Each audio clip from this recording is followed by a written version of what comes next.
नमस्कार। जय हिंद all of you. Maths Wave के ऑनलाइन प्लेटफॉर्म पे आप सभी का स्वागत है। Welcome to all of you. दोस्तों, आरएसएसबी एलडीसी जो 5 जुलाई को एग्ज़ाम होने वाली है, अब उसके लगभग 65 दिन के समथिंग और बचे हुए हैं। मतलब आप ये मान सकते हैं कि 2 महीने बचे हुए हैं। और इस 2 महीने में हर बच्चा एक बहुत बड़ी टेंशन में कि यार अब क्या करना चाहिए। भाई, अभी के टाइम जो सबसे अच्छा तैयारी की जो प्लानिंग है ना, वो सिर्फ और सिर्फ 2 ही हो सकती है। Maximum to maximum practice and test papers. और टेस्ट पेपर सिर्फ देना नहीं, टेस्ट देने के बाद उस पेपर का एनालिसिस करना और ये देखना कि कोई क्वेश्चन जैसे आपको आ गया। अब बच्चे क्या करते हैं, कोई क्वेश्चन आपको आ गया तो वो सोचते हैं चलो ठीक है, ये तो आ गया, अपने को इसका क्या करना है। एनालिसिस का मतलब ये होता है कि मैंने इस क्वेश्चन को कौन से तरीके से और कितने टाइम में किया, जबकि क्या ये क्वेश्चन मैंने जिस तरीके से किया वो तरीका सही था या इससे भी कम टाइम में हो सकता था। ये सबसे बड़ी बात है। इसलिए आप सब लोग एनालिसिस जरूर करें। एग्जाम टाइम पर किया गया एनालिसिस और ये लास्ट के 2 महीने में की गई जो तैयारी है, यही तैयारी डिसाइड करेगी कि आपका सिलेक्शन किस ओर, यानी ऊंट किस करवट बैठेगा। ये चीज ये 2 महीने निर्धारित करेंगे। आपने इससे पहले क्या किया वो मायने नहीं रखता। ठीक है, पहले तैयारी तो करनी थी, लेकिन इन 2 महीने में आप कितनी कंसंट्रेशन से और कितनी लगन से तैयारी करते हो और कौन सा मेथड तैयारी के लिए अप्लाई करते हो, सबसे बड़ी बात सिलेक्शन उस पर टिका हुआ है। और उसमें सबसे पहली चीज आती है प्रैक्टिस विथ प्रीवियस ईयर्स के क्वेश्चन और टेस्ट पेपर्स। ठीक है, फुल पैटर्न के ऊपर टेस्ट पेपर अभी आप कोई दिक्कत नहीं है, 1 महीने के लिए और होल्ड कर सकते हैं। लास्ट के 1 महीने में फुल पैटर्न पे टेस्ट दें। अभी आप सब्जेक्ट वाइज टेस्ट जरूर दें और ये मान के चल लें कि आप दिन के कम से कम 2 या 3 टेस्ट पेपर अटेम्प्ट अभी जरूर करें, 2-3 अलग अलग सब्जेक्ट्स के। ये तो आप मान के चल लीजिए। एक पेपर पे केवल पर्टिकुलर एक सब्जेक्ट के ऊपर जब तक आप कम से कम 20 पेपर सॉल्यूशन नहीं करोगे, और फुल पैटर्न के ऊपर जब तक से 10 पेपर दे दो तो सबसे बेस्ट है, लेकिन 5 से 7 पेपर तो आपको फुल पैटर्न पर देने होंगे, तभी कॉन्फिडेंस आएगा। ये मेरा पिछले 12 साल का अनुभव कहता है ये बात। ठीक है, आरएसएसबी एलडीसी के 11 पेपर में करवा चुका हूं। हर एक पेपर का आपको सॉल्यूशन, बीच में कुछ पेपर्स का सॉल्यूशन नहीं हुआ, उनका मैं सब A to Z एक पेपर का सॉल्यूशन अपलोड करूंगा। ठीक है, और अब जो पेपर्स हो रहे हैं हर वीकली, वो उसी वीक में उसका सॉल्यूशन कंटिन्यू करवाता चल रहा हूं। ठीक है, 11वां पेपर का फर्स्ट पार्ट का सॉल्यूशन अभी अपन देख रहे हैं, 1 से 25 क्वेश्चन। उसमें सबसे पहली चीज आरएसएसबी एलडीसी के बच्चों के लिए, एक तो हर संडे को सुबह 10 बजे मैथ्स का कंप्लीट 50 क्वेश्चन जो मैथ्स के आने हैं on LDC paper pattern, 50 question का पेपर 10 बजे सुबह मैथ्स वेव की एप्लीकेशन पे अपलोड होता है। आप उसको बार बार री अटेम्प्ट भी कर सकते हैं, कोई दिक्कत नहीं है। 75 मिनट का टाइम, 1/3 नेगेटिव मार्किंग। पेपर का सॉल्यूशन यूट्यूब पे होगा और सॉल्यूशन की पीडीएफ टेलीग्राम पे डाली जाएगी ताकि आप उसका एनालिसिस कर सके। और एक आरएसएसबी एलडीसी के कंप्लीट नोट्स फ्री दे रहा हूं जो मेरे ऐप में पढ़ाए हुए हैं, हैंड रिटन और topic wise concept wise notes जो है वो आपको मैथ्स वेव की एप्लीकेशन के ऊपर ही मिलेंगे। ये 2 चीजें मैं एलडीसी के बच्चों के लिए बिल्कुल फ्री। और अब चलते हैं अपन पेपर सॉल्यूशन पे। ये एक नॉर्मल सी कैलकुलेशन का सवाल आपके सामने था। क्वेश्चन क्या कह रहा है आपसे? क्वेश्चन कह रहा है 4.6 इंटू 2.5 प्लस 3.5 और नीचे है 0.15 इंटू 10। देखो, पहली बात तो मैं इसको ऐसे देखूंगा, ऊपर 4.6 गुणा 2.5 प्लस 3.5, 10 को इससे गुणा किया, 2 अंकों पर पॉइंट था, 1 पॉइंट से 1 जीरो गया तो नीचे बच गया 1.5, यानी 2 पे पॉइंट था, 1 पे हो गया। अब पहले तो आप ये देखिए कि नीचे 1 डिजिट पे पॉइंट है तो ऊपर 1-1 पॉइंट हटा सकते हो आप। तो ये आ जाएगा आपका 46 गुणा 2.5 प्लस 35 और नीचे आ जाएगा 15। अब 46 का 2.5 गुणा, 46 का डबल होता है 92 और उसमें 2.5 गुणा जोड़ना है। 2.5 का मतलब होता है 2 और आधा, तो 46 का डबल तो 92 हो गया और 46 का आधा 23। तो 92 और 23 115, ये 115 हो गया, उसमें 35 जोड़ेंगे तो 150, और 150 में 15 का भाग दे देंगे, ये आ जाएगा 10। क्वेश्चन कैलकुलेशन की एक टेक्निक होती है, क्वेश्चन को अटेम्प्ट करने का एक सही तरीका होता है, तभी वो क्वेश्चन आपको रिजल्ट दे पाएगा। पहले अपन ने पॉइंट जो हट सकते थे वो हटा दिए और उसके बाद में कैलकुलेशन कर ली। अगला कह रहा है निम्न में से कौन सा सबसे बड़ा है। सबसे बड़ा कौन सा होगा? 3 की पावर 2 की पावर 2 की पावर 2, है ना, ये पूछ रहा है। तो पहली बात तो मेरे भाई 3 की पावर 2 की पावर 2 की पावर 2, 2 की पावर 2 होता है कितना? 2 का स्क्वायर 4। मैं इसको लिख देता हूं, पहले पावर का सॉल्यूशन होगा 3 की पावर 2 की पावर 4, और फिर 2 की पावर 4 को लिख देता हूं मैं। 2 की पावर 4 कितना होता है? 2 गुणा 2 गुणा 2 गुणा 2, 16। तो ये आएगा 3 की पावर 16। और जब सारी पावर इस प्रकार से एक ही लेवल के ऊपर है, यानी कोष्टक के अंदर बाहर लिख रखी है, तो ये सब गुणा हो जाएगी। ये हो जाएगा 3 की पावर 8, ये 3 की पावर 222, और ये हो गया 3222। भाई साहब सीधी सी बात ये है, 3 को 3222 लिख रखा है और ये 3 की पावर 222 है। ये तो पता लग गया इन सब में तो सबसे बड़ा 3 की पावर 222 है। अब ये 3 की पावर, ये सॉरी 3222 लिख रखा है, इसको देखना है। 3222 3 की पावर लगभग कितने का मान हो सकता है? देखो, जहां तक आपको पता है, मुझे 3 की पावर 6 का मान पता है, 729 होता है। उसका 3 गुणा और कर देंगे तो ये लगभग 2100 चला जाएगा। उसका 3 गुणा और कर देंगे तो ये 6300 हो जाएगा, यानी 3200 से बड़ा हो जाएगा। लेकिन 3 की पावर 6 में एक 3 से गुणा किया तो 3 की पावर 7, और एक 3 से और करूंगा तो 3 की पावर 8। इस 3 की पावर 8 का मान भी 3222 से बड़ा हो रहा है। तो इसका मतलब यह है कि 3 की पावर 8 से बड़ा है 16, 3 की पावर 8 और 3222 में बड़ा है 3 की पावर 8, और सबसे बड़ा है 3 की पावर 222। केवल और केवल सोचने का सवाल है, कैलकुलेटिव क्वेश्चन नहीं है। और सबसे बड़ी बात कंपैरिजन से आंसर देना है, कैलकुलेशन में नहीं फंसना है। ये भाई अलजेब्रा का एक इतना जबरदस्त कंसेप्ट है, आप इसको चाहो तो अलजेब्रा का कंसेप्ट कह सकते हो, और चाहो ना तो आप इसको इंडिसेंट एंड सर्ड्स नंबर, घातांक और करणी टॉपिक का एक कंसेप्ट कह सकते हो। लेकिन घातांक करणी एलडीसी के सिलेबस में आता नहीं है, इसलिए अपन इसको अलजेब्रा से लिंक करके चल रहे हैं, क्योंकि ये चीज अलजेब्रा में भी पूछी जाती है। ठीक है, लिखा है √7 + √5। मैं सीधा सा कंसेप्ट बताता हूं ताकि टाइम बच जाए आपका। 2 तरीके से क्वेश्चन मिल सकते हैं आपको। एक तो इसमें मिल सकता है √a + √b upon √a minus √b plus √a minus √b upon √a plus √b। एक तो ऐसा मिल सकता है कि ये तो सेम ही है, इसमें कोई फर्क नहीं पड़ता, चाहिए प्लस माइनस इधर उधर हो जाए। लेकिन अपन ने देखा ऊपर प्लस है तो नीचे माइनस, ऊपर माइनस तो नीचे प्लस।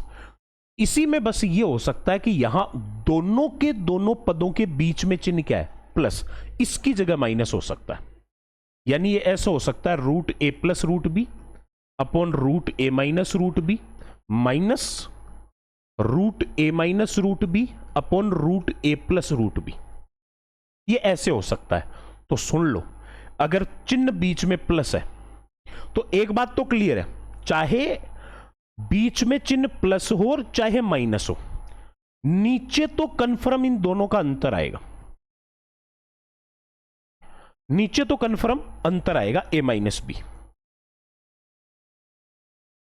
ठीक है, ऊपर क्या होगा? जब प्लस है तब तो होगा a + b का डबल, और जब माइनस है तब होगा ab का 4 गुणा। अगर ये प्लस का फॉर्मेट है तो ट्वाइस ऑफ a + b ऊपर आएगा, और अगर ये माइनस का फॉर्मेट है तो फिर ये 4ab आएगा, ab का 4 गुणा आएगा। सही तरीके से बात समझ में आ गई कि नहीं आई?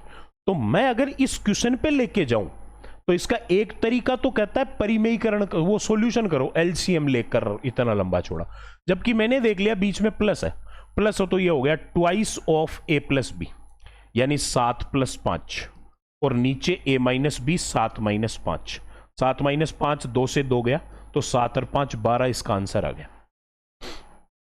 और अगर यहां बीच में माइनस हो जाता तो कितना आ जाता, उस स्थिति में आ जाता 4 गुणा AB,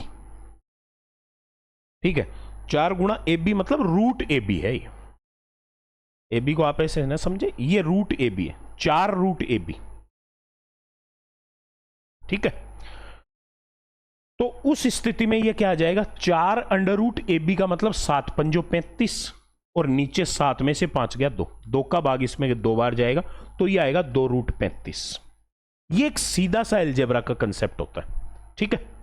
अगला सवाल, किसी छात्र को किसी संख्या का 1/15 से गुणा करने को कहा, कोई भी एक संख्या है उसके 1/15 से गुणा करना है, लेकिन उसने गलती से 1/3 से, उसी संख्या को उसने गलती से 1/3 से कर दिया, तो उसका उत्तर पहले की तुलना में 16 ज्यादा आया। अब बात यह है मेरे भाई कि इसमें आपको वो संख्या दे ही नहीं रखी जिससे गुणा करना है, तो उत्तर जो है वो पहले से कितना ज्यादा या कितना कम आएगा वो अपन तब तक नहीं कर सकते जब तक अपने पास संख्या नहीं आ जाए।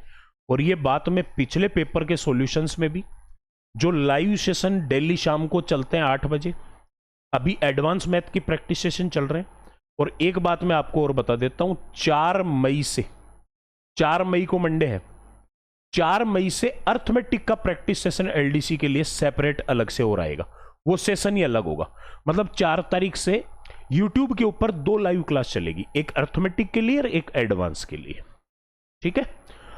वहां पे आपको ये सारी चीजें सिखाऊंगा। देखो अर्थमेटिक ये कहती है कि कोई भी क्वेश्चन का सॉल्यूशन आप अपनी मर्जी से करो, उसके सॉल्यूशन की कॉपी मत करो, आप अपनी मर्जी से सॉल्यूशन करो। अब कई जगह ऐसा सिखाया जाता है, इनको क्रॉस मल्टीप्लाई कर दो और ये कर दो, अरे छोड़ो यार पंगा क्रॉस मल्टीप्लाई का। मैं एक तरीका बता देता हूं, कोई भी ऐसा क्वेश्चन पूरी मैथ्स में जहां भिन्न में मान दे रखे हैं और मेन संख्या का नहीं पता, तो नीचे वाली सबको गुणा करके मान लिया करो, बात खत्म। एक बात में सारी बीमारी का इलाज। मैंने मान लिया 15 × 45 कि वो संख्या 45 है, जिसको पहले 1/15 से गुणा करना था लेकिन गलती से 1/3 से कर दिया। तो 15 में 45 में 15 का भाग गया 3, और 3 का भाग इसमें गया, हो गया। तो इसका मतलब यह है कि 1/15 से जब गुणा किया तब आया 3, लेकिन उसी को 1/3 से गुणा कर दिया तो आ गया 15। तो भाई मेरी कैलकुलेशन यह कहती है कि जो उत्तर अब आया वो पहले वाले से 12 अधिक है, बट वो कह रहा है कि 16 अधिक है। उसको लास्ट में पूछो भाई कि जो मान तूने दे रखा है ना वो मेरे पास 12 आ रहा है, वो कहेगा 16 आ रहा है, कि ठीक है तेरी मान लेते हैं, 12 का मान 16 तो 1 का मान 16/12, 4 से कट जाएगा, बोलो 4/3 आ जाएगा। कहने का मतलब ये जो आपने नंबर माना है ये सही नहीं है, सही नंबर इसका 4/3 गुणा है। तो जो रियल नंबर है वो 45 नहीं है, 45 का 4/3 गुणा है।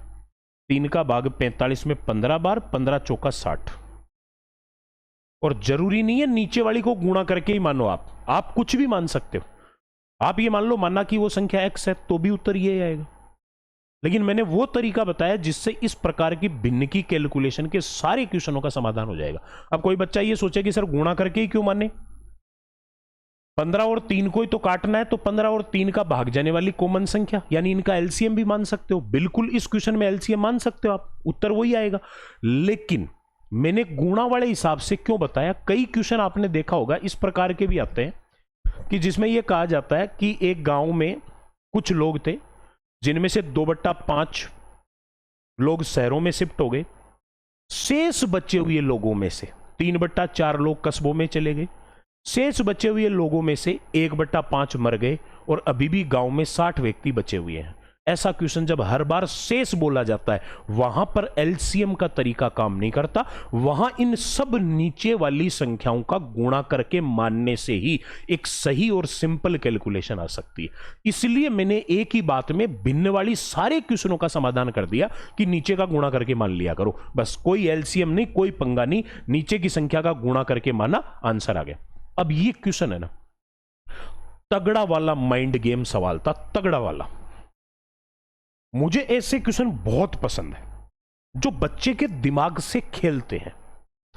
किसी परीक्षा के उत्तीर्णांक कुल अंकों का 2/5 है। 2/5 एक तो मैंने पहले से आपको हर बार समझा रखा है कि कभी भी किसी भी भिन्न को भिन्न में नहीं पढ़ेंगे। 2/5 का मतलब है 5 में से 2। कोई परीक्षा के पासिंग मार्क्स उत्तीर्णांक टोटल का 5 में से 2 है, यानी कि पासिंग मार्क्स जो है ना वो 5 में से 2 है, तो टोटल नंबर अगर 5 है तो पास होने के लिए अंक कितने चाहिए? 2 चाहिए। ये उसने दे दिया। उस परीक्षा में प्रीति ने कुल अंकों का 1/3 अंक प्राप्त किए, टोटल का 1/3 प्रीति ने प्राप्त किया। यदि उत्तीर्णांक और प्राप्तांक में 80 अंकों का उत्तर है, उत्तीर्णांक में और उस प्रीति ने जो प्राप्त किया उसमें 80 नंबर का अंतर है, तो बताओ परीक्षा के उत्तीर्णांक का परसेंट क्या है? अब बच्चे के साथ खेला, बच्चा तो क्या करेगा? लग जाएगा कैलकुलेशन में, धनाधन कैलकुलेशन करेगा, है ना। जबकि मैं उसको कैलकुलेशन नहीं, मैं पहले ये देखूंगा उसने पूछा क्या है, क्योंकि मेरा तो दिमाग अप्रोच पे काम करता है। उसने पूछा उत्तीर्णांक का परसेंट बताओ, पासिंग मार्क्स। भाई एक बात सुन लेना, ये बात पीछे के सॉल्यूशंस में भी नहीं जिक्र किया है और हमेशा कहता आया हूं, जब किसी क्वेश्चन का आंसर या तो अनुपात में पूछे या परसेंट में पूछे या कोई भिन्न में पूछे, कोई हिस्सा पूछा जाए, अनुपात, परसेंट या कोई हिस्सा अगर आपसे पूछा जाए तो कभी भी एग्जैक्ट मान की आवश्यकता नहीं है। इन सब के लिए सिर्फ उनका अनुपात चाहिए और किसी चीज की आवश्यकता नहीं है।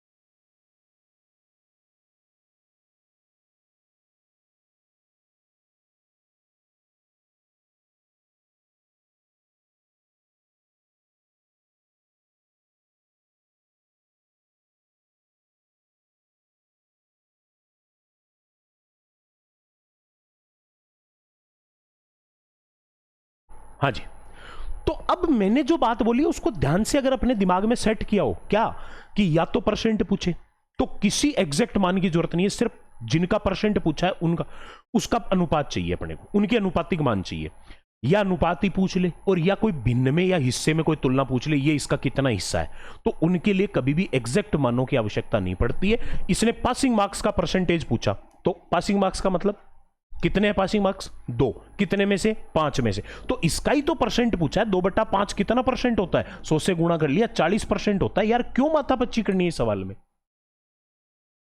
जब अगला आपसे कुछ पूछ ही नहीं रहा, प्रीति ने कितना प्राप्त किया। अरे यार कौन प्रीति, काय का प्राप्त किया, हमें क्या मतलब है, हमें पासिंग मार्क्स का परसेंट चाहिए, हमने दे दिया 40% है, बात खत्म।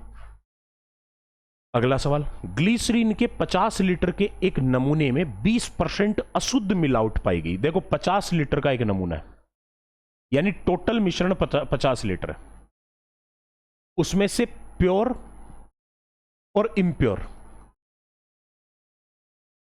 50 लीटर के एक नमूने में 20% अशुद्ध मिलावट है, इम्प्योर 20% है, तो बाकी का 80% प्योर हो गया।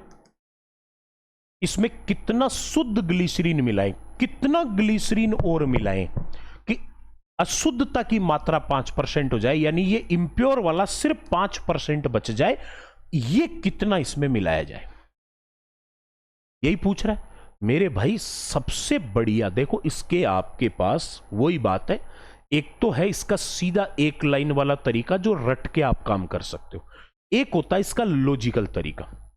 जब एक स्थिति देकर दूसरी स्थिति के बारे में पूछा जाए तो जिसकी मात्रा चेंज हो गई इससे मतलब नहीं है, जो फिक्स है आप सिर्फ उससे क्वेश्चन का सॉल्यूशन करो। पहले मैं आपको वो तरीका बताता हूं जिससे आप इस पैटर्न के किसी भी सवाल को कर सकते हो।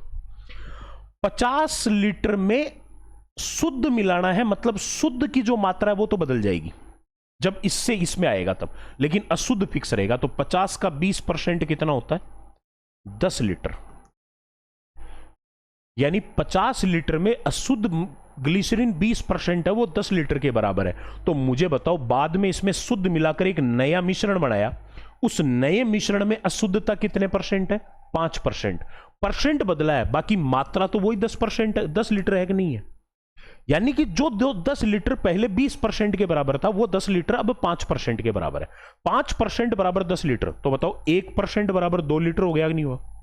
और 1% का 2 लीटर है तो 100% कितना होगा? 200 लीटर होगा भाई। टोटल मात्रा तो 100% रहेगी। तो मुझे बताओ जो टोटल 50 लीटर था वो अब कितना हो गया? 200। तो उसमें कितना लीटर मिलाना पड़ेगा? ये तो फिक्स है। तो मिलेगा वो कौन मिलेगा? प्योर। तो 200 में से 50 तो पहले था, मतलब 150 लीटर और मिलाना पड़ेगा। बात खत्म हो गया। बस इतना ही करना है।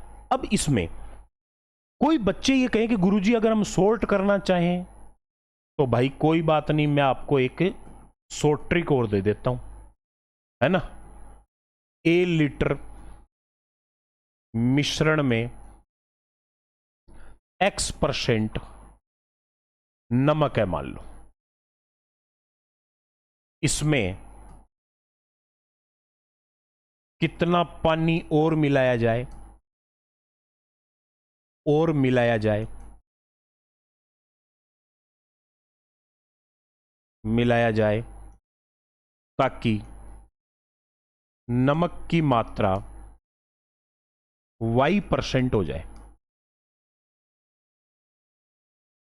नमक की मात्रा Y% हो जाए, अगर ऐसा कुछ दे रखा है, ठीक है।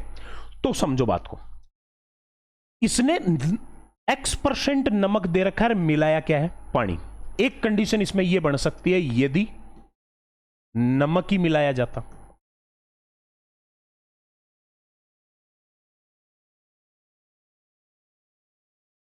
एक तो यह जिसका परसेंट दे रखा है उसी को मिलाए या उसी को निकाले, और दूसरा यह है कि जिसका परसेंट दे रखा है उसके अपोजिट वाले को मिलाए या निकाले। जैसे इसमें A लीटर का गोड़ है नमक और पानी का, नमक का परसेंटेज दे रखा है लेकिन मिलाया पानी को है, तो इसका आंसर क्या होगा? इसका होता है सीधा सीधा A गुणा दोनों परसेंट का अंतर X माइनस वाई या Y minus X upon Y. लेकिन जिसका परसेंट दे रखा है अगर उसी को मिलाए या निकाले तो ऊपर तो वही आएगा A गुणा X माइनस वाई, लेकिन नीचे आएगा 100 माइनस वाई। 100 में से जितना बच गया वो, ये इसका डायरेक्ट सॉल्यूशन है। तो इस सवाल में अगर मैं इसमें आ जाऊं तो टोटल कितना है? 50। इतने में काम हो जाएगा अपना। दोनों परसेंट का बीच का अंतर कितना है? 20 और 5 के बीच में 15। और अब 20% अशुद्ध मिलावट की गई, उसमें शुद्ध मिलाया। परसेंट अशुद्ध का दे रखा है, मिलाया शुद्ध है। दूसरा वाला है तो कोई दिक्कत नहीं है, 5 का 5 ही रह जाएगा। तो 5 का भाग इसमें गया 3 बार, 50 का तिगुना 150, ये लो। और अगर मान लो कि ये अशुद्ध का परसेंट देकर अशुद्ध ही मिलाता ना, तो यहां 100 माइनस 5 95 आ जाता। बस इसके अलावा कुछ नहीं करना। अगर डायरेक्ट पे काम करो डायरेक्ट पे कर लो, पूरा करो तो पूरा कर लो। दिलीप ने एक रेडियो उसके मूल्य से 3/4 में खरीदा। मूल्य से 3/4 में खरीदने का मतलब है 4 मांगे और 3 में खरीद लिया। 4 मांग कर 3 में खरीद लिया और उसको उसके मूल्य से 20% अधिक में बेच दिया। मूल्य कितना है? 4। दिखने का मूल्य तो 4 है। अरे भाई जैसे मान लो दवाइयां होती है, उनके ऊपर MRP प्राइस लिखी होती है, अपने को तो MRP पे बेचा जाता है, लेकिन अगला कितने में खरीद के लाया वो अपने को क्या पता। तो ये कह रहा है कि 4 लिखे हुए थे, 3 में खरीद लाया, और जो लिख रखा है उससे 20% अधिक लाभ पे बेच दिया। सेलिंग प्राइस से 20% ज्यादा है, ठीक है। तो बताओ लाभ कितने परसेंट का है? मुझे बताओ, उसकी जेब से तो इतना ही लगाना, सही है। अब एक काम कर लो, परसेंटेज में कैलकुलेशन चाहिए तो अनुपात का यही तो फायदा होता है। अपन अनुपात को अपनी मर्जी से कैसे भी तोड़ मरोड़ सकते हैं। उसके मान को अपन किसी संख्या से गुणा करके बढ़ा सकते हैं, तो किसी सेम संख्या से काट के उनके मानों को कम भी कर सकते हैं। मैंने इनको 40 मान लिया क्योंकि 20% बढ़ाने के लिए पॉइंट में नहीं आए। 40 का 20%, परसेंट से 2 जीरो कट जाते हैं, तो एक रे दोनों जीरो कट गए तो बच गया 4 दूनी 8। 40 का 20% होता है 8, तो 8 बढ़ा दिया तो बेचेगा कितने में? 48 में। अब मेरे भाई ये रील खत्म हो गई, क्योंकि जब लाभ हानि देखा जाता है तो उसमें सिर्फ 2 चीजें देखी जाती है, कितने में खरीदा और कितने में बेचा। बाकी चीजों से कोई मतलब नहीं है। इसने खरीदा 30 में, बेचा कितने में? 48 में। तो 30 में खरीद के 48 में बेचा, 18 का लाभ हो गया। किसमें हुआ? 30 पे। और कितना परसेंट है? 100 से गुणा कर दिया। 0 से 0 गया, 3 का भाग 6 बार, 6 को 10 से गुणा किया तो 60% के प्रॉफिट पे बेच दिया। ये लो, हो गया। अगला सवाल, एक व्यापारी 60 बोरी अनाज, ऐसे सवाल बहुत शानदार सवाल होते हैं, ये सवाल अपने आप भीड़ को छांट देते हैं। एक व्यापारी 60 बोरी अनाज 400 रुपए प्रत्येक बोरी की दर पे खरीदता है और 8% लाभ पर 18 बोरी बेचता है और 60 बोरी पर कुल 16% का लाभ चाहिए। देखो 60 बोरी में से 18 बोरी तो एक तरफ बेच रहा है और बाकी की 42 बोरी एक तरफ बेच रहा है। अगला कह रहा है कि 18 बोरी पर मुझे लाभ चाहिए, 18 बोरी को उसने बेचा 8% पे और 60 बोरी पर टोटल लाभ चाहिए 16.4, यानी इन दोनों से मिलाकर लाभ चाहिए मुझे 16.4 का। तो अगला कह रहा है बताइए लाभ कमाने के लिए शेष बची हुई बोरियां, शेष कितनी बोरी बच गई 42, किस लाभ पर बेचनी पड़ेगी, ये कितने % के प्रॉफिट पे बेचनी पड़ेगी, ये पूछ रहा है। एक बात तो तय है, क्या परसेंट नहीं एग्जैक्ट मान पूछ रहा है। एक बात तो तय हो गई, क्या हुई कि ये जो इन दोनों से मिलाकर जो मिक्सर का मान 16.4% आया है, ये 8 से अगर बड़ा है तो इस वाले से छोटा होगा, क्योंकि मिक्सर का मान इनके बीच में आता है, ना इससे छोटा हो सकता है ना इससे बड़ा। तो अगर ये 8 से बड़ा है तो के से छोटा होगा, मतलब के का मान 16% से तो ऊपर होगा। तो प्रत्येक बोरी 400 रुपए की खरीदी, 400 में 16% का लाभ अगर मैं दे दूं तो 64 रुपए का लाभ, यानी कि जो बची हुई बोरियां है वो 464 से तो ज्यादा में बिकेगी। सारे ही ऑप्शन 464 से ज्यादा है, कोई बात नहीं, छोड़ो। फिर अगर ये मान आपको पता होता, अब अपन अपनी कैलकुलेशन पे आ जाते हैं, अगर ये मान अपने को पता होता तो अपन क्या करते, इनके बीच का अंतर यहां लिखते, इनके बीच का अंतर यहां लिखते, एलिगेशन यही कहता है। और ये अंतर लिखने के बाद जो इन अंतर का जो इन यहां से जो अंतर आता है ना, इनका जो अनुपात होगा वो या तो इनके मूल्यों का या इनकी संख्या का अनुपात होता है। एलिगेशन लगाने पर प्राप्त मानों का अनुपात मिश्रण जिनका किया गया है या तो उनके मूल्यों का अनुपात होता है या उनकी संख्याओं का अनुपात होता है। मूल्य की बात करी नहीं, संख्या है अलग अलग। तो मुझे एक बात बताओ, इनका अनुपात आएगा और वो अनुपात आपको पहले से पता है। इधर से मुझे बताओ ये अंतर कितने का हुआ, 8.4% का हो गया। और ये अब इसका पता नहीं है, लेकिन इनका अनुपात 18 और 42 के बराबर होगा। 18 और 42 का अनुपात कितना होता है ये बताओ, किससे कट जाएगा, 6 से, 3:7 होता है, सही है। अब बताओ 7 का मान इसने कितना दे रखा है यहां, भाई ये अनुपात 7 है जबकि मान तो 8.4 है ना, अंतर तो 8.4 छोड़ो, 84 मान लो। 7 का कितना गुणा होता है 84, 12 गुणा, तो फिर ये भी इसका 12 गुणा होगा, 12 तिया 36, और वही एक पे पॉइंट लगा दिया, मतलब ये अंतर होगा 3.6% का। तो 16.4 में 3.6 जोड़ेंगे क्योंकि ये बड़ा है मान इससे, तो ये आ जाएगा 20%। मतलब बची हुई बोरियां कितने % के प्रॉफिट पे बिकेगी, 20% के प्रॉफिट पे बिकेगी। खरीदा कितने में था प्रत्येक बोरी को, 400 रुपए में, तो 400 रुपए पे 20% का प्रॉफिट, सेलिंग प्राइस 400 का 120%, 12 चौका 48 बराबर 480 रुपए। मेरे भाई चीजों को समझना तो पड़ेगा ना आपको यार, है समझना तो पड़ेगा यार। अब इन क्वेश्चनों को आप ये कहो कि 60 बोरी को तो 8% के लाभ पे बेच दिया, माना शेष बोरियों को X% के लाभ पे बेचा, वहीं मर गए तुम, बस वहीं से आपकी उल्टी गिनती शुरू हो गई। इसका मतलब कंफर्म हो गया कि तुम्हारा सिलेक्शन नहीं होगा, अगली बार पे जाओ। किसी वस्तु के अंकित मूल्य पर ग्राहक को 10% का बट्टा दिया तो व्यापारी को 20% लाभ हुआ। अंकित मूल्य पे 10% का बट्टा देने पर व्यापारी को 20% का लाभ हुआ, तो व्यापारी को कितने % लाभ हो यदि बटा बढ़ाकर 15% कर दे।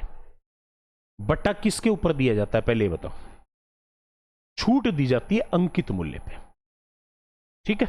छूट का मतलब सिर्फ अंकित मूल्य से। मैं आपको एक सीधा सा एक तरीका बता देता हूं। पहले वस्तु खरीदी जाएगी, फिर उस पर मूल्य अंकित किया जाएगा और फिर बाद में छूट देके बेचा जाएगा। यह क्रम होता है इन मूल्यों का। सबसे बढ़िया तरीका बता रहा हूं, एक ही तरीका, पूरा डिस्काउंट खत्म, पूरा डिस्काउंट। इसने कहा यहां कितने % का डिस्काउंट है, 10% का, तो लाभ हुआ 20% का। लाभ होता है क्रय मूल्य और विक्रय मूल्य के बीच का अंतर, 20% का लाभ हो गया। तो पहली बात तो आपको ये मान दे रखा है और ये दे रखा है, तो सबसे पहले तो ये ज्ञात करो 100% इसके बिना आंसर नहीं आएगा, ये बात तो तय है।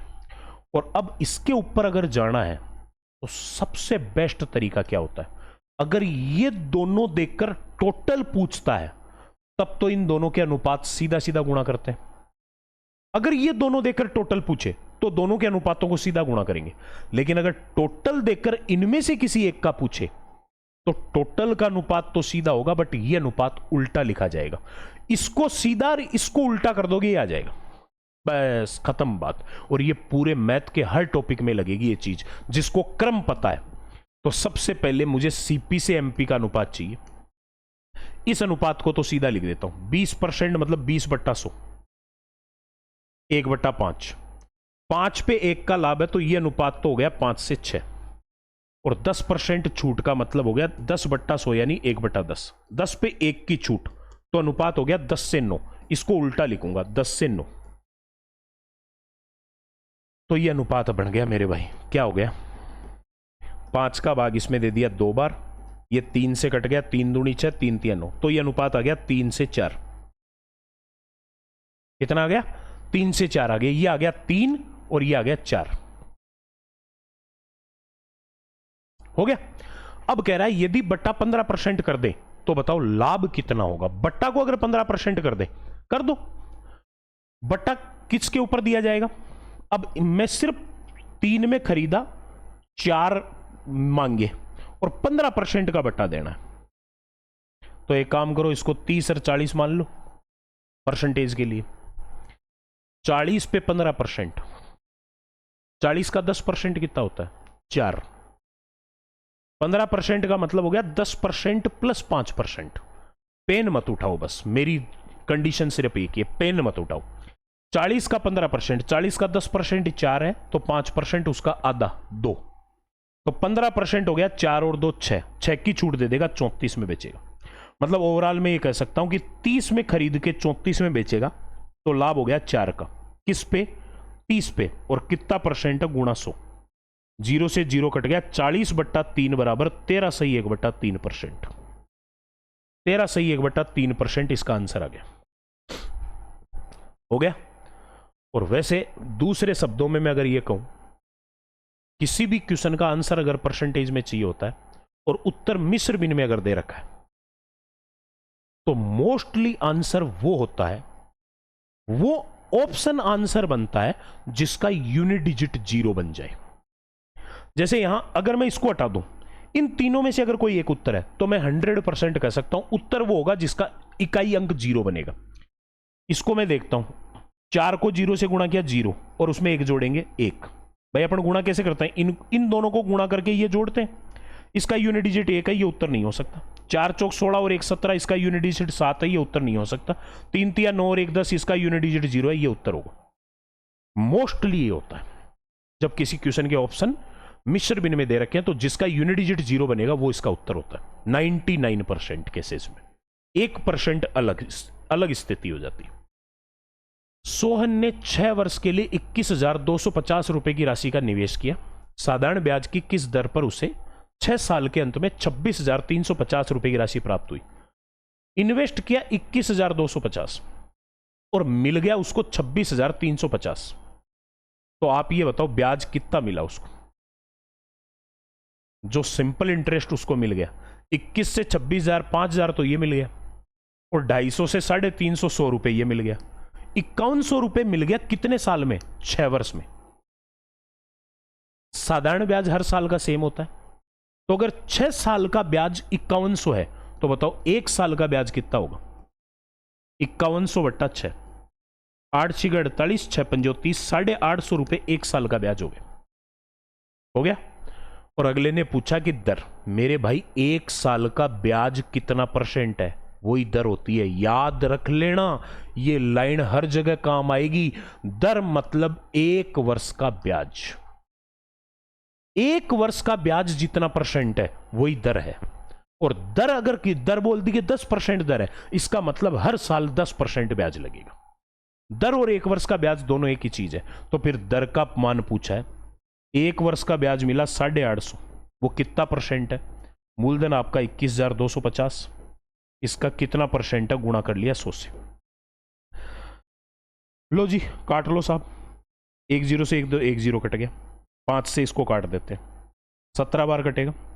2125 में 5 का भाग देना, किसी भी संख्या में 5 का भाग देने का सबसे बढ़िया तरीका बिना पेन उठाए, अगर आप चाहते हो कि 5 से डिवाइड करने पे क्या आएगा वो पता लग जाए, 2125 का डबल कर दो, 2125 का डबल 4250 और लास्ट का एक अंक हटा दो, 425, और 425 में 17 का भाग, 17 दूनी 34, 17 5 85, 25 बार गया, और 25 का भाग 100 में गया 4 बार, तो 4% का प्रॉफिट, 4% इसमें ब्याज मिला 1 साल का, और 1 साल का ब्याज जो होता है वही दर होती है, यानी 4% साधारण ब्याज की दर पर 21,250 रुपए की निवेश की गई राशि 6 साल बाद 26,325 रुपए 50 रुपए बन जाएगी। कोई राशि चक्रवृद्धि ब्याज से 2 साल में 5200 रुपए, राशि कितनी है वो नहीं पता, 2 वर्ष में बन गई 5200। अब चक्रवृद्धि ब्याज में क्या होता है, साधारण ब्याज में तो हर साल का ब्याज मूलधन पे मिलता है, मतलब इसी के ऊपर ब्याज लगेगा हर साल का, लेकिन चक्रवृद्धि ब्याज में हमेशा मिश्र धन के ऊपर आगे का ब्याज लगेगा, यानी 2 साल में अगर 5200 रुपए हो गया तो 2 साल के आगे का ब्याज 5200 पे लगेगा। 2 वर्ष में 5200 हो गया तो 4 वर्ष में कितना बन गया, 6500। तो वह राशि क्या होगी भाई, सीधा सा तरीका ही है, यह मूलधन है, 2 साल में बन गया 5200 रुपए, पी रुपए 2 साल में 5200 बन गया, तो 5200 रुपए अगले 2 साल में 6500 बन गया, टाइम सेम है ना। तो मुझे तो यह बता दीजिए कि यह भी 2 साल का मूलधन और मिश्रधन है, और यह भी 2 साल का मूलधन और मिश्रधन है, दोनों है तो 2-2 साल के ही ना।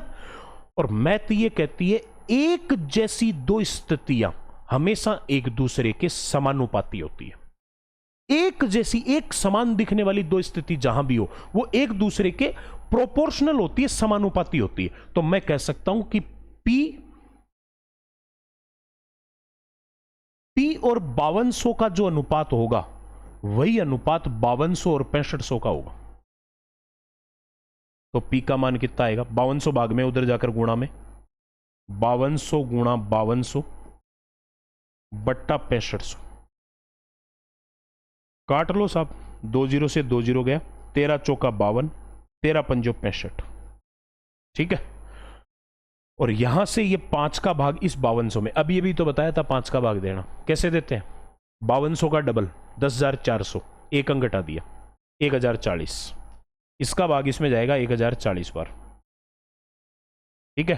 तो 1040 का 4 गुणा, 1000 का 4 गुणा 4000, 40 का 4 गुणा 160, 4160 रुपए, ये लीजिए, ऑप्शन ए आपका राइट आंसर। आ रहा है समझ में। अगला क्वेश्चन, एक थैली में 1 रुपए 25 पैसे और 10 पैसे, ये दोनों पैसे में दे रखे हैं, तो 1 रुपए को भी पैसे में ही लिख दो, 100 पैसे, 25 पैसे, 10 पैसे के सिक्के, इनके कॉइन्स का अनुपात दे रखा है 3:4:5। यदि इनका कुल मूल्य 360 रुपए, टोटल रुपए दे रखा है 360, भाई इसने क्या दे रखा है, अगर उसके अनुसार चलना है, दुनिया क्या कह रही है, अगर उसके अनुसार चलने लग गए, दुनिया को देख के चलने लग गए, दुनिया की सोच के चलने लग गए, तो तुम्हारा भविष्य अंधकार में है, तुम्हारा फ्यूचर कोई नहीं बना सकता, यह बात तय है।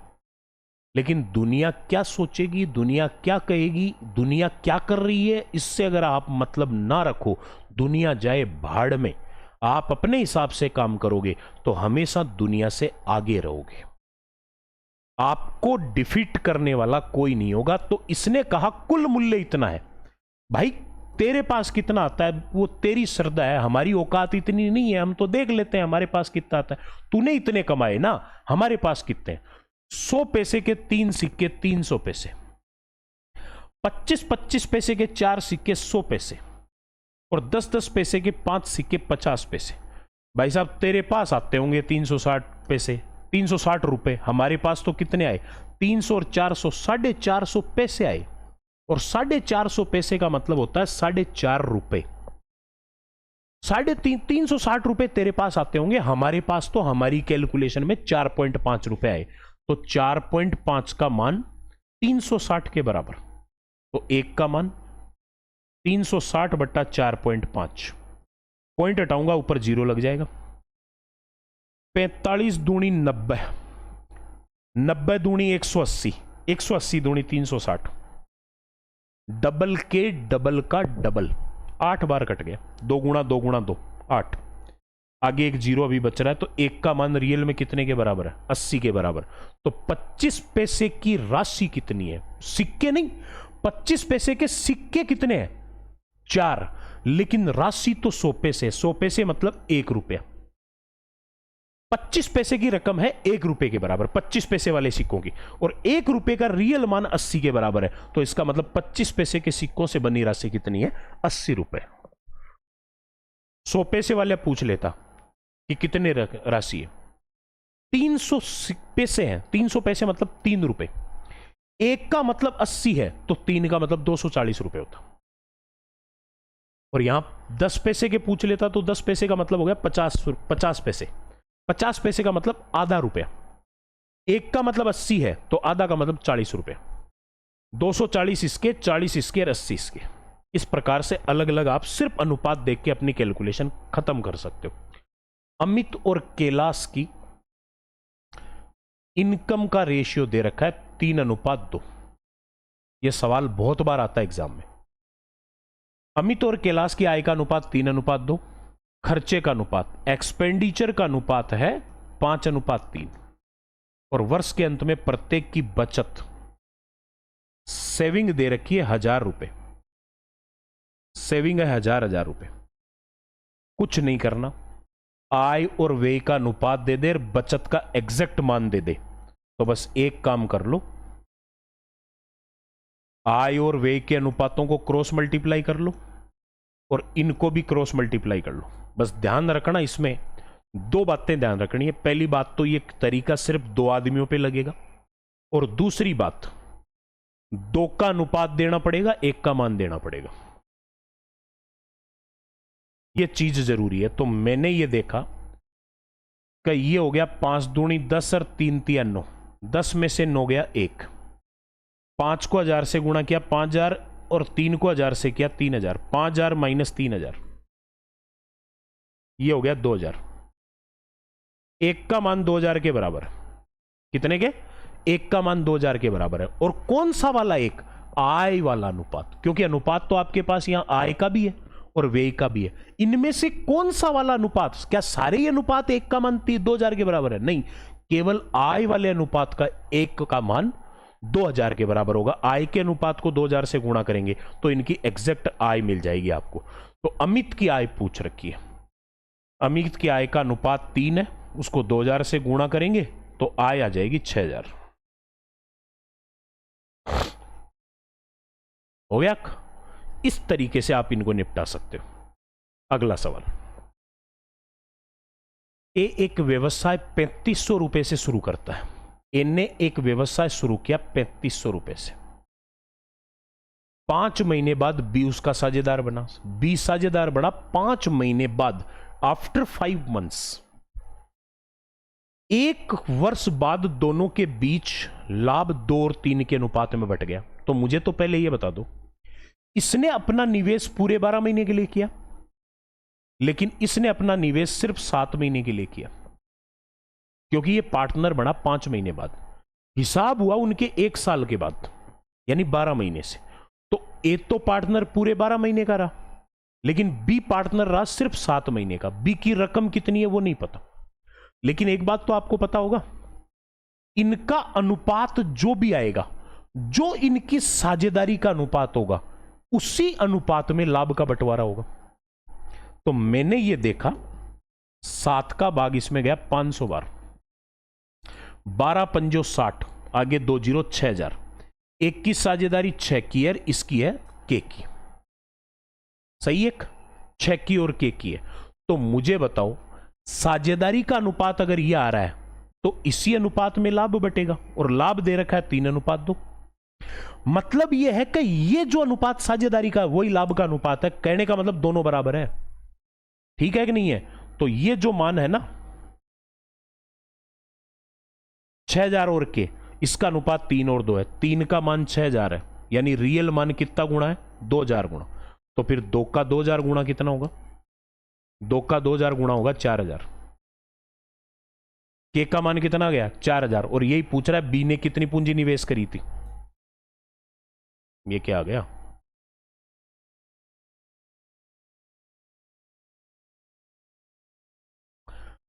का हुआ बबुआ, उत्तर क्यों नहीं आया?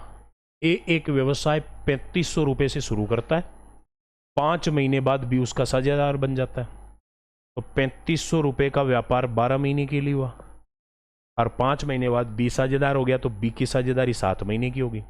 1 वर्ष बाद उनके बीच अनुपात 2 और 3 के अनुपात में बटा है। यार गलती करवा रहे हो मेरे से। तो ये 6000 और के जो है ना, ये इनका साझेदारी का अनुपात है, वही लाभ का अनुपात होगा।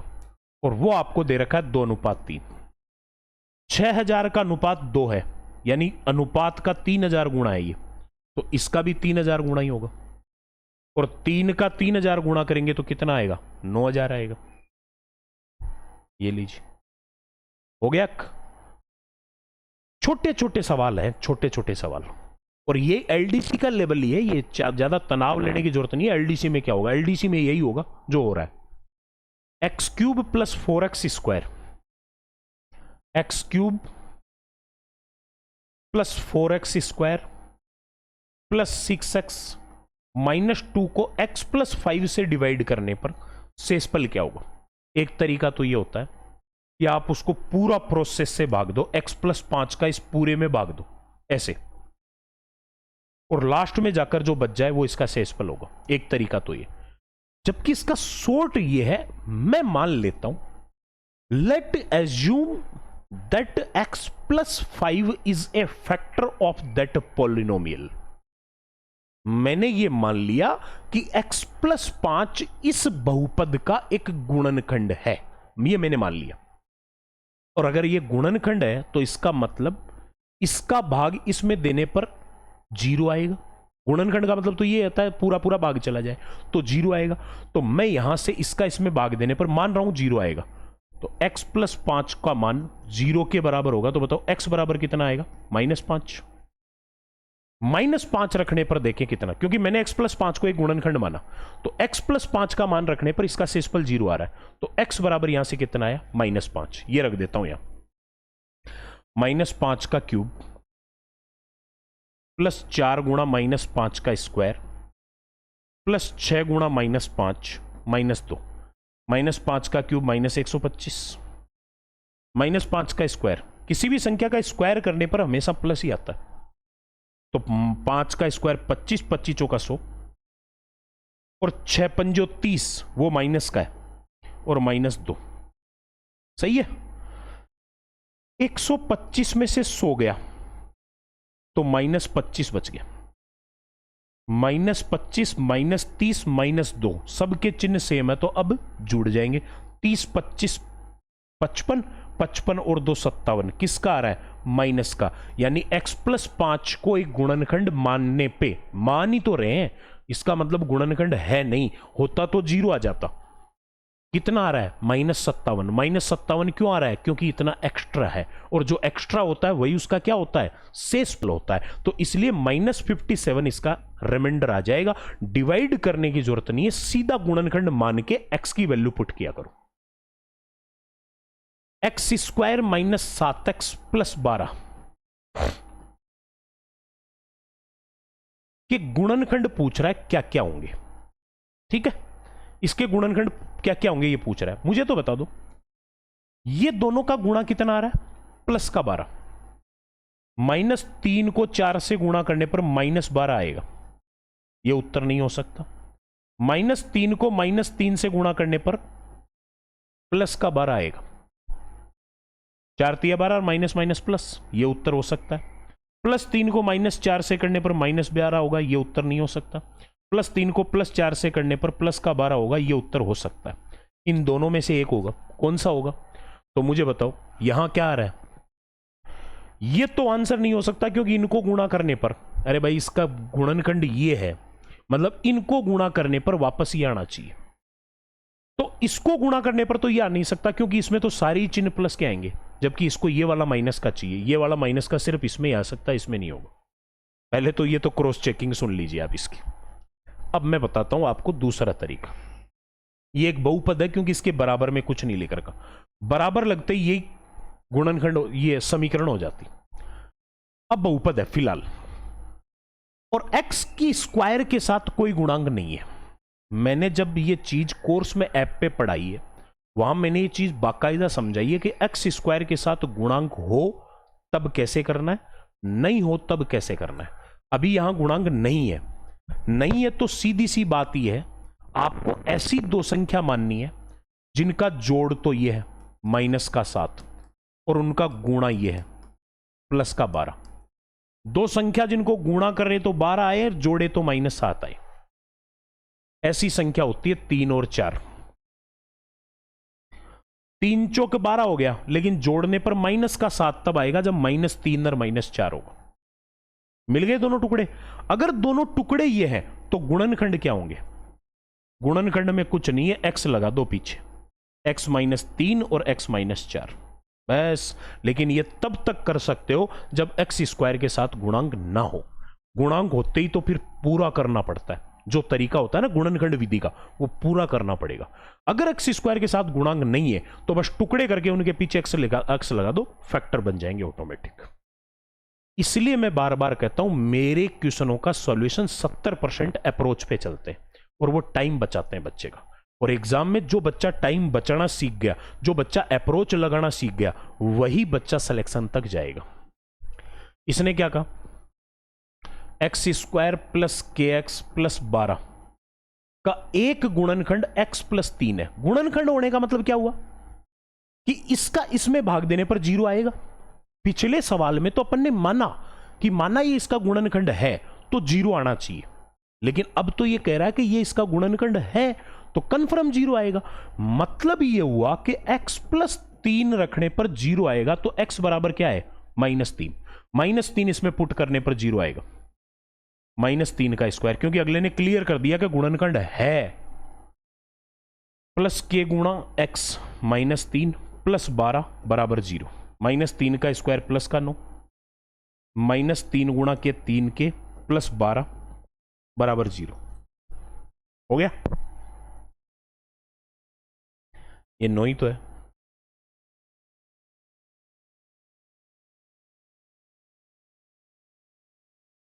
बारह और 9 कितना हुआ? 21। ये माइनस का है, 9 -3 के, -3 के इधर ले आओ, प्लस का हो जाएगा। +3 के बराबर 12 और 9 21, तो के बराबर हो गया 21/3 यानी 7। ये लीजिए, के की वैल्यू कितनी आ गई? 7 आ गई, है ना। गुणनखंड है तो 0 के बराबर कर दिया, 0 के बराबर करते अननोन की वैल्यू आ गई। ये सवाल करते हैं दिमाग खराब। ऐसे सवाल अगर एग्जाम में आते हैं ना, यही सवाल दिमाग खराब करते हैं बच्चे का। करे यार अब क्या करें, इतने लंबे का सॉल्यूशन कौन करेगा। और ऐसे सवालों के लिए मैं हमेशा एक बात कहता हूं बच्चे को, अगर इस टाइप के सवालों में अगर किसी बच्चे ने कैलकुलेशन कर दी या कोई टीचर लंबी चौड़ी कैलकुलेशन पढ़ा रहा है, इसका मतलब भाई साहब वो बच्चा अपने पैरों पे कुल्हाड़ी मार रहा है और वो टीचर उस बच्चे के भविष्य के साथ खुला सरेआम खिलवाड़ कर रहा है। एक बात समझ लीजिए, यहां आपको एक पूरा का पूरा एक एल्जेब्रिक टर्म दे रखा है, एक बीजगणितीय व्यंजक दे रखा है और इसका मान पूछ रखा है। मैं दो बातें बोलता हूं, या तो इसका मान पूछा है या फिर इस प्रकार का एक व्यंजक देकर ऑप्शन में यह पूछे कि यह कौन से व्यंजक के बराबर होगा। यानी क्वेश्चन में भी व्यंजक है बीजगणित का और ऑप्शन भी बीजगणित के व्यंजक है, और या फिर सीधा मान पूछे। दोनों स्थितियों में कोई सॉल्यूशन नहीं, कोई सूत्र नहीं, सीधी वैल्यू पुट किया करो, वैल्यू पुटिंग करो, और वैल्यू पुटिंग होती है अपनी मर्जी से। और यही सेम कहानी ट्रिग्नोमेट्री में। अगर यहां कोई एक त्रिकोणमिति का सवाल देकर या तो उसका मान पूछता या फिर एक त्रिकोणमिति को दूसरे वाले त्रिकोणमिति के बराबर करवाता, वहां पर भी अपन अपनी मर्जी से वैल्यू पुट करते।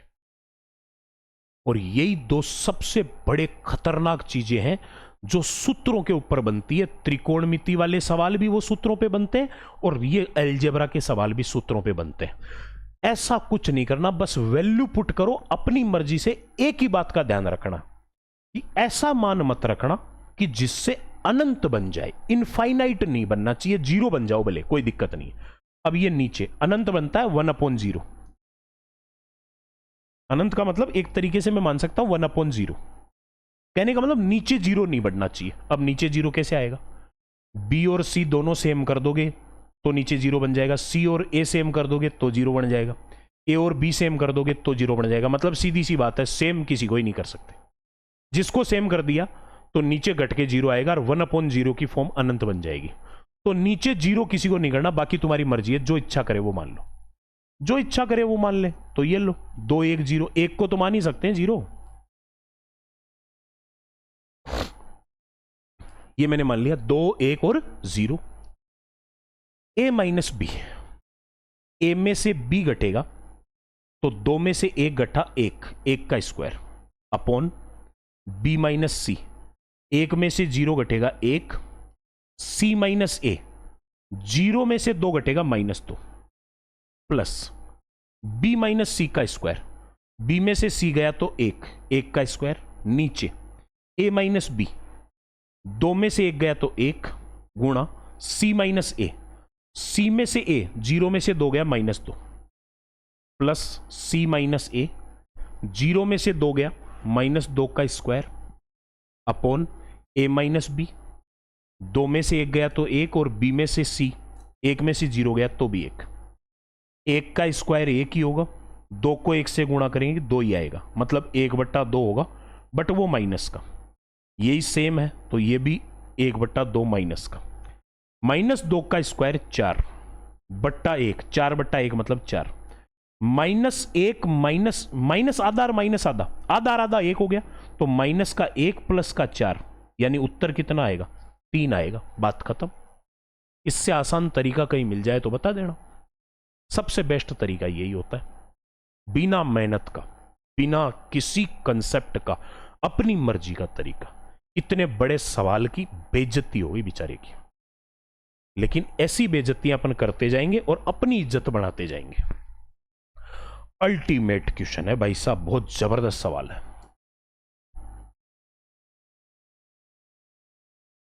शानदार ही सवाल है। x बराबर 8 + 3√7 और xy बराबर 1। मैं इसको पकड़ता हूं क्योंकि मैंने ऐप के ऊपर इस कंसेप्ट को लेकर इतना गड़ा फाड़ा है।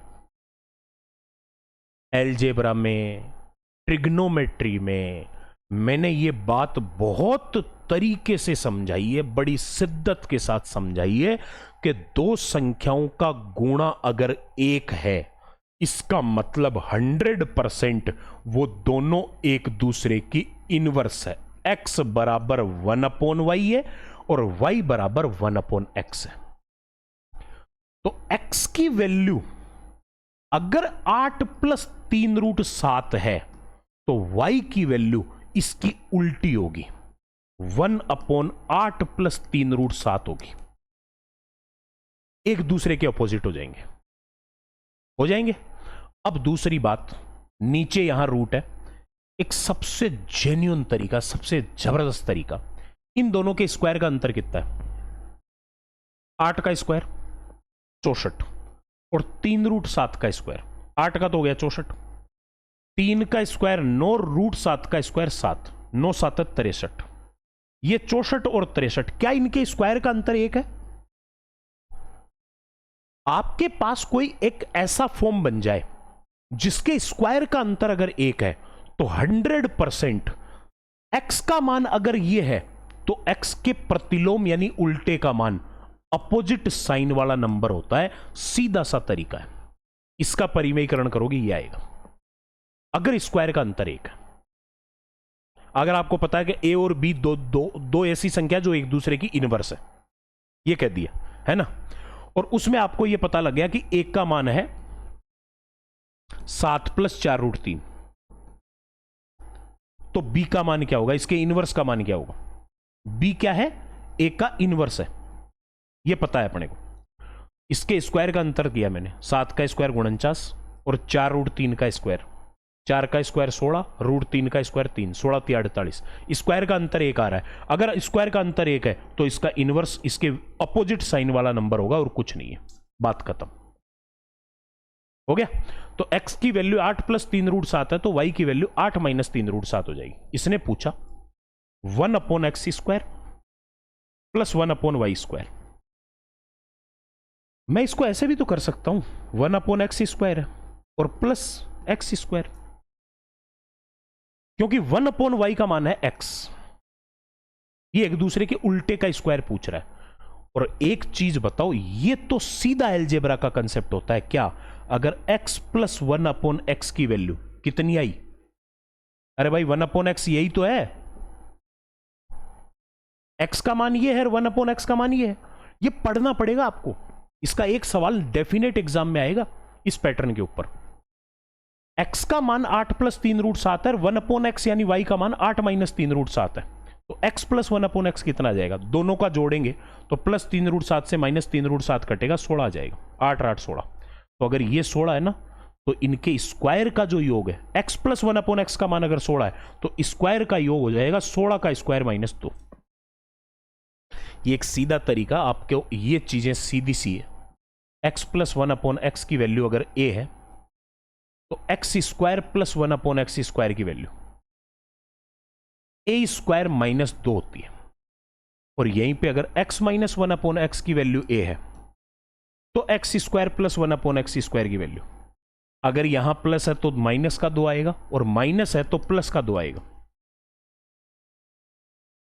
और सेम ऐसे ही अगर x + 1/x की वैल्यू a है तो इनके क्यूब की वैल्यू x³ + 1/x³ की वैल्यू a³ प्लस है तो माइनस आएगा, -3a। और अगर ऐसा है x - 1/x की वैल्यू a है तो इनके क्यूब की वैल्यू x³ - 1/x³ की वैल्यू a³ माइनस है तो आएगा +3a। ये 4 चीजें हैं सीधी सीधी, जिनके ऊपर डेफिनेट एग्जाम में घुमा फिरा के एक आधा सवाल जरूर पूछता है। इसलिए आपको ज्यादा भी नहीं तो कम से कम 20-30 एग्जाम्पल तो इस पैटर्न के ऊपर प्रैक्टिस करने पड़ेंगे, तभी जाकर बैठ पाएगा मामला। tan θ = √7। मेरे भाई tan θ का मान √7 दे रखा है और ये अपने को अच्छे से पता है कि tan के किसी भी कोण पे कोई भी ऐसा कोण नहीं है जिस पर tan की वैल्यू √7 होती है, क्योंकि tan 0 का मान 0 होता है, 30 का मान tan 30 का मान 1/√3 होता है, tan 45 का मान 1 होता है और tan 60 का मान √3 होता है, tan 90 का मान अनंत होता है। कोई भी नहीं है, ऐसा कोई कोण नहीं है जिसके ऊपर tan की वैल्यू √7 होती है। तो फिर अगर ये किसी कोण का मान नहीं है ना, तो फिर 100% फलन की तुलना समकोण त्रिभुज की भुजाओं से हुई है। मतलब ये अगर किसी कोण का मान नहीं है तो फिर ये लाल बट्टा कक्का का मान है, या तो कोण का होगा या लाल बट्टा कक्का का होगा। एक समकोण त्रिभुज बनाओ, tan θ बराबर लाल बट्टा कक्का से अगर मैं देखूं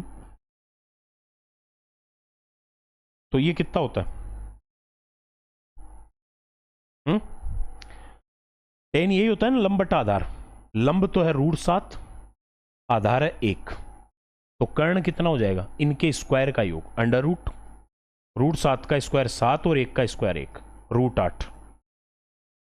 ये कर्ण हो जाएगा। तो पूछ क्या रहा है? Cosec theta, cosec theta. अरे यार ये तो सिमिलरिटी है, सिमिलरिटी है ना। अगर सिमिलरिटी है तो फिर ऐसा करो ना यार, क्या? चलो मैं दोनों तरीके समझा देता हूं, आप भी खुश रहो। कोसेक बराबर क्या होता है? साइन का उल्टा, कर्ण बट्टा लंब, कर्ण बट्टा लंब का स्क्वायर, माइनस सेक कोस का उल्टा कर्ण बट्टा आधार का स्क्वायर, अपॉन कर्ण बट्टा लंब का स्क्वायर, प्लस कर्ण बट्टा आधार का स्क्वायर। कर्ण का मान √7, लंब का मान रूट कर्ण √8, लंब √7, तो √8/7 का स्क्वायर, माइनस कर्ण बट्टा आधार, कर्ण √8 आधार 1, √8/1 का स्क्वायर, अपॉन √8/7 का स्क्वायर, प्लस रूट 8 का स्क्वायर। यह आ जाएगा 8/7 माइनस 8 अपॉन 8/7 प्लस 8। बोलो सही है। इनको गुणा करेंगे 8 7 56 माइनस का, उसमें से 48 गया, 56 में से 8 गया तो माइनस का 48/7 और नीचे 8 7 56 में 8 जुड़ गया तो ये 64/7। 7 से 7 कट गया, माइनस 48/64। 16 से कट जाएगा माइनस का 3/4। ये आपका उत्तर आ जाएगा। बताओ। अब आप इसमें एक चीज देख सकते हैं, जो ऊपर फलन दे रखे हैं सेम वही फलन नीचे है, सिर्फ चिन्ह का फर्क है। यही है ना। तो फिर मैं इसका एक दूसरा तरीका समझाता हूं आपको। tan थीटा बराबर रूट 7/1 है। पूछा है cosec square theta minus sec square theta upon cosec square theta plus sec square theta. यही पूछा है भाई साहब। सीधी सी बात है, जब सिमिलरिटी हो ना तो tan थीटा को लंब बटा आधार से कनेक्ट मत करो। tan थीटा बराबर साइन थीटा बटा कोस थीटा। ये करो, साइन बटा कोस करो तो साइन का मान तो रूट 7 हो गया और कोस का मान 1 हो गया।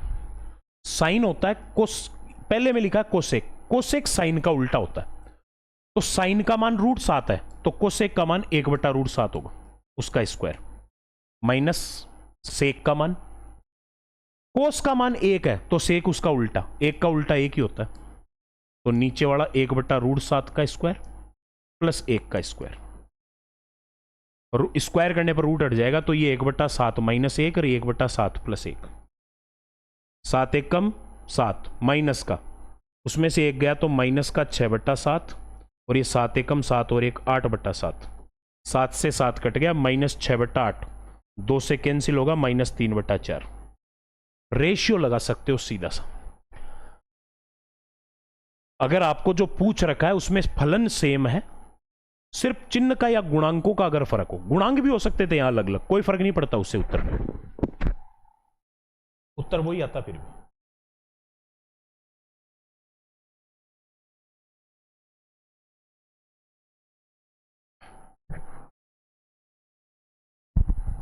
चलिए अगला, tan theta minus code theta बराबर 0। माइनस 0 का मतलब माइनस के कोड थीटा को उधर ले जाऊं तो tan थीटा बराबर कोड थीटा हो जाएगा। और tan और कोट दोनों के मान बराबर तभी हो सकते हैं जब कोण 45 डिग्री होता है। tan 45 पर इनके मान सेम होते हैं और कभी नहीं होते। tan और कोट के मान सिर्फ 45 डिग्री पे सेम होते हैं। अगर कोई बच्चा इतनी बात को पकड़ ले, उसके लिए इस क्वेश्चन को करना कोई बड़ी चीज नहीं है।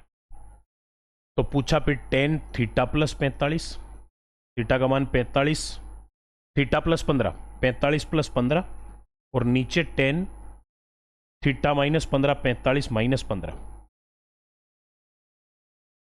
45 और 15 हो गया 60, 45 में से 15 गया 30। tan 60 का मान √3 और tan 30 का 1/√3। नीचे से √3 ऊपर जाएगा तो √3 गुणा √3 बन जाएगा 3। इसका उत्तर 3 आ जाएगा सीधा सीधा। अब जिन बच्चों को ये चीजें पता है वही कर सकते हैं। बाकी तो अगर किसी ने ट्रिग्नोमेट्री ढंग से नहीं पढ़ रखी या ढंग से नहीं पढ़ा रखी, उसके लिए सवाल, ये बहुत बड़ी महाभारत है भाई, नहीं समझ पाएगा बच्चा इन चीजों को। अब ये देखो, अब ऐसे सवाल करते हैं दिमाग खराब। पूछा क्या, ओहो हो क्या बात है भाई साहब। Q इंटू पी स्क्वायर -1 की वैल्यू पूछी। Q का मान ये, P का मान ये, तो बच्चा क्या करेगा, यहां Q की जगह तो रखेगा sec theta plus cosec theta, और P स्क्वायर -1 में P की जगह रखेगा sine theta plus cos theta. तो sine theta plus cos theta का स्क्वायर -1, उसको गुणा करेगा sec theta plus cosec theta से, तब जाकर बेचारे का आंसर आएगा। और जो आंसर आएगा उसको फिर ये देखना और पड़ेगा कि वो P के कौन से फॉर्मेट के बराबर है। जबकि मैं तो एक बात जानता हूं कि फलन देकर या तो फलन पूछे या फलन देकर मान पूछे, तो मैं तो इधर उधर की बातें नहीं जानता, मैं तो सिर्फ एक चीज जानता हूं, सीधी सीधी 1 2 3 करना, क्या वैल्यू पुटिंग करना जानता हूं। पी का मान ये है, क्यू का मान ये है। अब फलनों के रूप में दे रखा है, मुझे चाहिए मान, तो मैंने कर दिया 45 डिग्री। कुछ भी रख सकता हूं, मेरी मर्जी है। 45 की जरूरी नहीं है, आप 30 रख लो, 60 रख लो। 45 इसलिए रख रहा हूं क्योंकि 45 पर कैलकुलेशन थोड़ी सिंपल होती है। तो सबसे पहले पी का मान क्या आ जाएगा, साइन 45 1/√2 प्लस कोस 45 1/√2। 1/√2 प्लस 1/√2 दोनों जुड़कर हो जाएंगे 2/√2। और क्यू का मान कितना आ जाएगा, सेक 45 प्लस कोसेक 45। सेक भी √2 होता है, कोसेक 45 भी √2। √2 प्लस √2 2√2। तो अगले ने पूछा किसका है, Q into P square minus 1 रख दो यहां। Q का मान तो है 2√2, P का मान 2/√2 का स्क्वायर माइनस 1। ये तो 2√2 है ही है, 2 का स्क्वायर 4, √2 का स्क्वायर 2 माइनस 1, सही है। 4 में 2 का भाग देंगे तो 2, और 2 में से 1 गया तो 1, तो 2√2 गुणा में 1, 2√2 को 1 से गुणा करेंगे 2√2 आएगा। मतलब अपने को यह देखना इनमें से कौन सा बड़ा ऐसा ऑप्शन है जिसका मान 2√2 बनता है। पी स्क्वायर, पी का मान यह है sign theta plus cos theta, और पी का स्क्वायर करेंगे यानी 2/√2 का स्क्वायर करेंगे। अभी किया था आपने, 2 आया था, यानी इसका मान तो 2√2 नहीं आता है ना। 2p रख रखा है, 2 गुणा पी का मान कितना आया 2/√2। सही है भाई साहब। एक चीज समझ लीजिए, ये तो मैंने यहां पर नहीं लिखा क्योंकि मुझे आगे कैलकुलेशन करनी थी। a/√a, सेम संख्याओं का अगर भाग दिया गया जिनमें एक पर रूट है एक पर नहीं है, तो उसका सबसे बढ़िया तरीका होता है जिस पे रूट नहीं है उस पे रूट लगा के छोड़ दो। जैसे 2/√2 संख्या सेम है, एक पे रूट है एक पे नहीं है, तो किस पे नहीं है, ऊपर वाली पे, उसके ऊपर रूट लगा के छोड़ दो, तो 2√2 आया। 2p का मान 2√2 है और ये भी 2√2 ही है, यानी कि 2p की जो वैल्यू है वो इसके बराबर होगी। खत्म बात। इस प्रकार से देखोगे ना तभी बैठ पाएगा मेरे भाई, ऐसे कुछ नहीं कर पाओगे।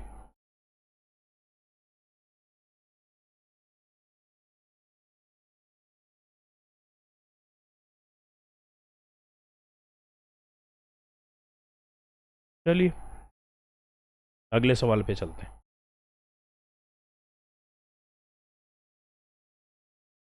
एक सड़क के दोनों तरफ एक दूसरे के सामने 2 ऊर्ध्वाधर खंबे हैं, उनमें से एक 108 मीटर ऊंचा है। सड़क के दोनों साइड में 2 खंबे हैं, एक 108 मीटर ऊंचा है, मतलब दोनों समान तो नहीं है। एक खंबे के शीर्ष से दूसरे खंबे के शीर्ष और अधोभाग यानी नीचे वाला के अवनमन कोण 30 डिग्री और 60 डिग्री, दोनों ही अवनमन बोल रखे हैं। यानी एक खंबे के शीर्ष से दूसरे वाले के शीर्ष को देखेंगे या नीचे वाले बिंदु को देखेंगे तो अवनमन कोण बनेगा। अवनमन का मतलब दोनों स्थितियों में झुका हुआ कोण बनेगा। तो मैं कह सकता हूं दूसरे खंबे की ऊंचाई 108 से तो कम होगी, तो ये उत्तर तो नहीं हो सकते। एक बात तो ये तय होगी। अब चलिए, ये खंबा 108 मीटर का, दूसरा खंबा थोड़ा छोटा,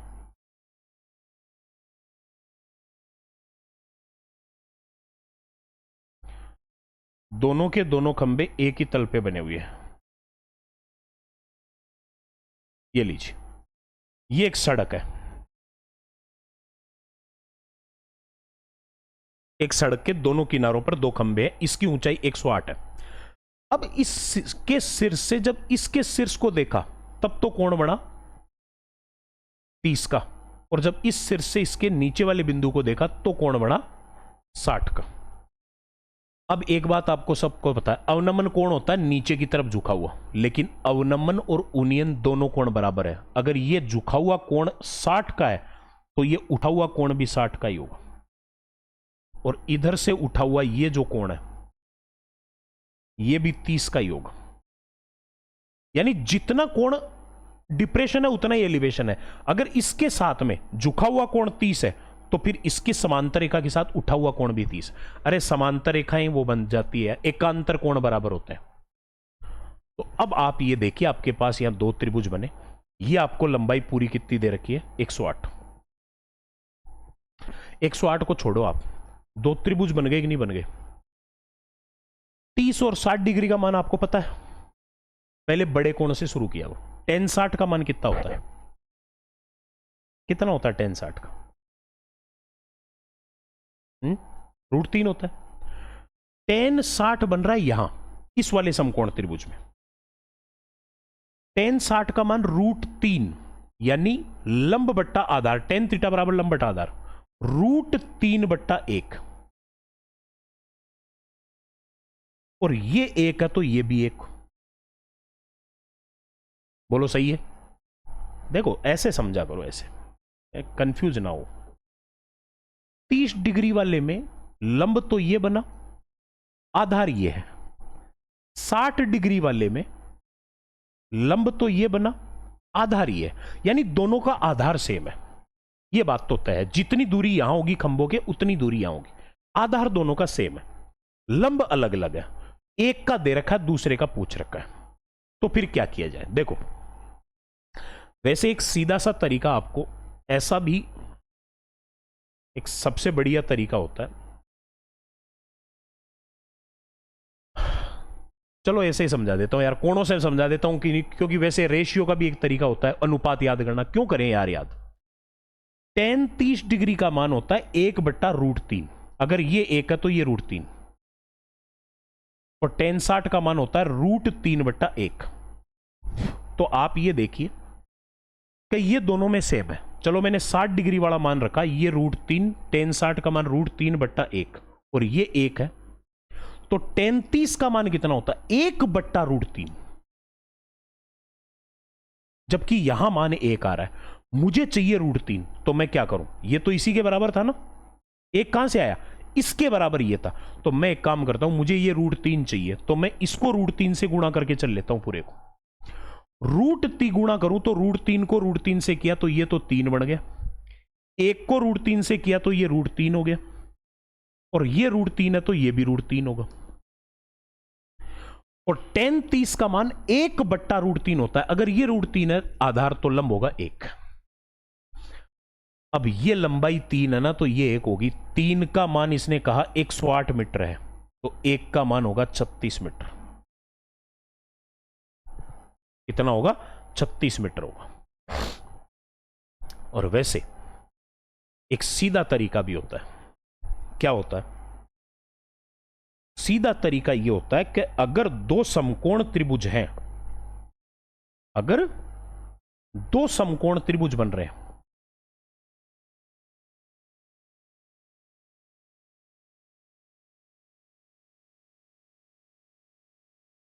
जिनके कोण 30 और 60 डिग्री के हैं, 30 और 60 डिग्री के हैं, तो इनकी भुजाओं में अनुपात 3 और 1 का अनुपात होता है। ये 3 है तो ये 1 होती है, जब लंब समान हो, है ना। और यहां पे इस वाले में क्या था? आधार समान है। लेकिन कोई बात नहीं, अगर ये 60 है तो ये कितना होगा? 30 होगा, और ये 30 है तो ये पूरा कितना होगा? 60 होगा। तो 60 वाला कोण तो है बड़ा वाला, तो अगर ये 1 है तो ये 3 का मान 108 है तो 1 का मान 36। जिसको रेशियो याद है वो सीधा भी कर सकता है। 30 और 60 डिग्री के कोणों की स्थितियों में भुजाओं का अनुपात 3 और 1 का, या 1 और 3 का अनुपात होता है। ये एक बढ़िया सवाल है। दो खंबे x मीटर की दूरी पर है, दो खंबे हैं, दोनों x मीटर दूरी पर है।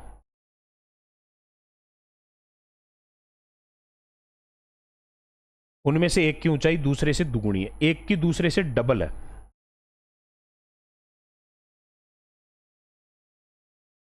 ये लीजिए, एक की ऊंचाई दूसरे से डबल हो गई।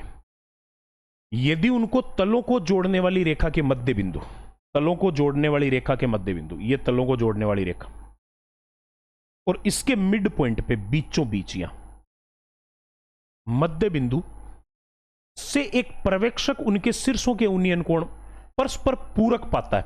शीर्षों के साथ, इसके शीर्ष के साथ और इसके शीर्ष के साथ जो कोण है वो एक दूसरे के पूरक दिख रहे हैं इसको, ठीक है। यानी मैं ये कह सकता हूं कि अगर ये कोण थीटा दिख रहा है तो ये 90 माइनस थीटा होगा। और ये दोनों के दोनों कितने मीटर की दूरी पर है? x मीटर की। तो मुझे एक बात बता दो, अगर ये पूरी x है तो ये मध्य बिंदु है भाई, पूरी x है और ये मिड पॉइंट है, तो ये x/2 होगी और ये भी x/2 होगी। हुई कि नहीं हुई? इनका अनुपात कितना दे रखा है? 2 और 1 का, क्योंकि ये डबल है। अगर ये k है तो ये होगी 2k। तो अब मुझे एक बात बता दीजिए मेरे भाई, जब दोनों के कोण पूरक है एक दूसरे के, है ना, तो एक काम करो, यहां से tan थीटा का मान निकालो। क्या होता है tan थीटा? बराबर लंब बट्टा आधार 2k/x/2। 2 ऊपर जाएगा तो 2 दूनी 4k/x, और इधर वाले में tan का मान निकालोगे तो ये tan 90 minus theta. tan 90 minus theta वैसे कोण थीटा होता है। लंब बटा आधार, लंब k और आधार x/2। 2 ऊपर जाएगा तो ये 2k/x, और आपको पता है tan थीटा गुणा कोण थीटा बराबर 1 होता है।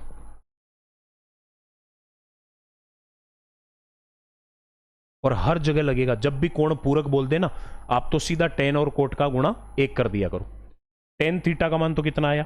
4k/x, और कोट थीटा का मान कितना आया? 2k/x बराबर 1, है ना? आ गया। छोटे खंबे की ऊंचाई पूछ रहा है, तो एक बात बताओ, x गुणा x, x स्क्वायर इधर आ जाएगा, बराबर 4 दूनी 8k²। के अपन ने अपनी तरफ से माना है, गोली मारो।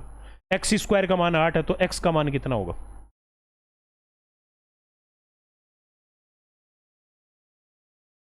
अच्छा, इसकी ऊंचाई पूछ रखी है। x गुणा x, x स्क्वायर बराबर 4 दूनी 8k²। अगले ने पूछा छोटे खंबे की ऊंचाई। छोटे खंबे की ऊंचाई है k स्क्वायर का मान, आप यहां से एक बात बताओ, k का मान चाहिए, 8 उधर जाएगा तो x²/8। ये तो k स्क्वायर का मान है, k का मान इसका वर्गमूल हो जाएगा, x का वर्गमूल हो जाएगा, x स्क्वायर का तो हो जाएगा x, और 8 का हो जाएगा 2√2। तो बताओ x/2√2 इसका आंसर आ गया कि नहीं आया? x/2√2 फर्स्ट ऑप्शन आपका आंसर हो गया। बताओ, आया समझ में?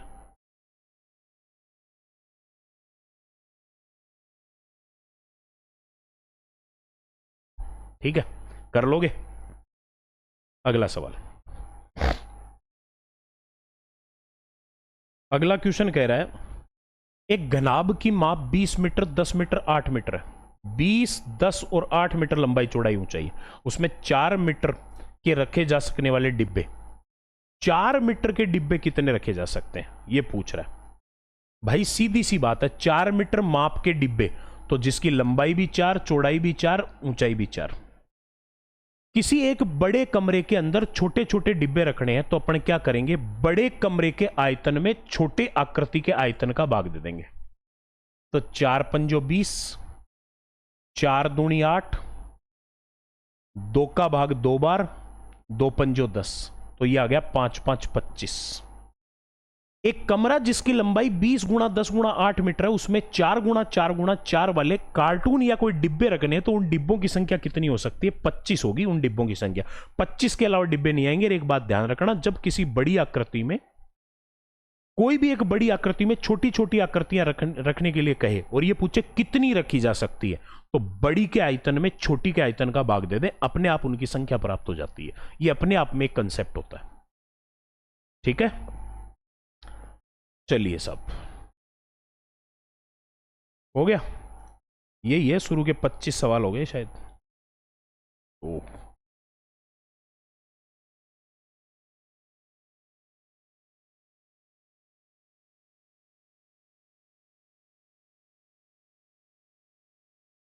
हाँ, ये फर्स्ट पार्ट हो गया 1 से 25 सवाल का।